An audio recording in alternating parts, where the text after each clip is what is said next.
Hello friends, welcome to Shri রান্নাঘর। আজকে আমি রুটির সাথে খাওয়ার জন্য একটা মিক্সড সবজি বানাচ্ছি। এর জন্য আমি নিয়েছি আলু, গাজর, রাঙালু আর একটু ফুলকপি। প্রথমেই আলুটা আমি কড়াইতে তেল দিয়ে ভালোভাবে কষে নেব, পরিমাণ মতো নুন আর হলুদ গুঁড়ো দিয়ে। আলুটা কষানো হয়ে যেতে এর সাথে আমি গাজর আর রাঙালুটা দিয়ে দিচ্ছি। রাঙালু আর গাজরটা দেওয়ার পর বেশ কিছু সময় কষিয়ে আমি এটা ভাজা ভাজা করে তুলে নেব। একইভাবে আমি ফুলকপিটাও কষে নেব। ফুলকপিটা আমি জল দিয়ে হালকা ভাপিয়ে রেখেছিলাম। আর কিছু কাজু বাদাম আমি ভেজে নিচ্ছি। আর এটা হচ্ছে পনির। এই পনিরটা আমি ঘরেই বানিয়েছি, দুধটা কাটিয়ে ছানা করে সেটা দিয়ে আমি পনির বানিয়েছি। এবার আমি একটা মশলা রেডি করে নিচ্ছি। কাজু বাদাম পোস্ত বেটে রেখেছি আর কিছুটা টক দই আমি ফেটিয়ে নিয়েছি। কড়াইতে সাদা তেল দিয়ে প্রথমে আমি সাদা জিরে ফোড়ন দিয়ে দিলাম। এবার আমি দিয়ে দেবো রসুন বাটা। রসুনটা হালকা একটু ভাজা ভাজা মতো হয়ে গেলে আমি দিয়ে দেবো আদা বাটা। সাথে আমি জিরে বাটাটাও দিয়ে দিয়েছি আদার সাথে। মশলাটা একটু কষানো হয়ে গেলে আমি এতে দিয়ে দেবো টমেটো কুচি। টমেটো কুচি দেওয়ার পর একটু ঢাকা দিয়ে দেবো যাতে টমেটোটা নরম হয়ে যায়। এরপর আমি এতে দিয়ে দিচ্ছি কাজু বাদাম আর পোস্ত বাটাটা। মশলাটা বেশ কিছু সময় ধরে আমি কষিয়ে নিচ্ছি।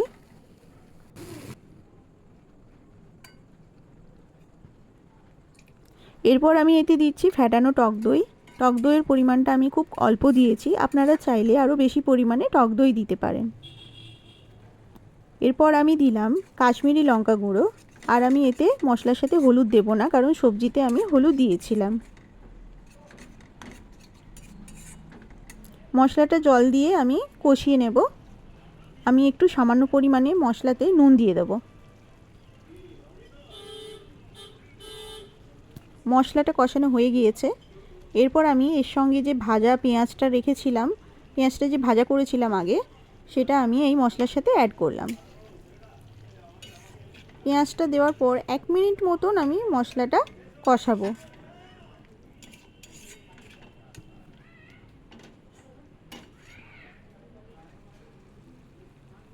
মশলাটা কষানো ভালোভাবে হয়ে গিয়েছে। এরপর আমি সমস্ত সবজি মশলার ওপর দিয়ে দেবো। সবজি দেওয়ার পর আরও 4-5 মিনিট মতন আমি সবজির সাথে মশলাটা ঢাকা দিয়ে দিয়ে কষিয়ে নেব, যাতে সবজির মধ্যে মশলার ফ্লেভারটা খুব ভালোভাবে ঢুকে যায়।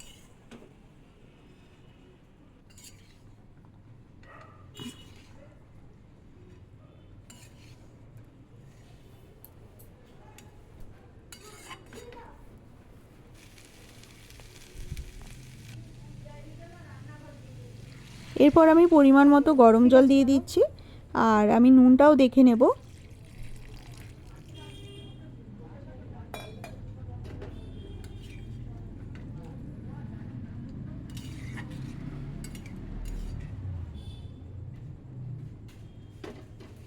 ঢাকা দিয়ে সমস্ত সবজি আমি ভালোভাবে ফুটিয়ে নেব।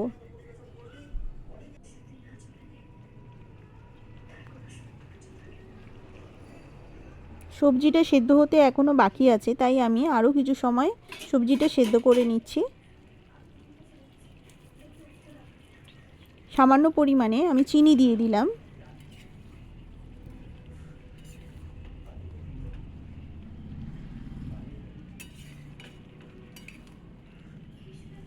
এরপর আমি যে পনিরটা বানিয়েছিলাম সেই পনিরগুলো আমি সব শেষে দিলাম।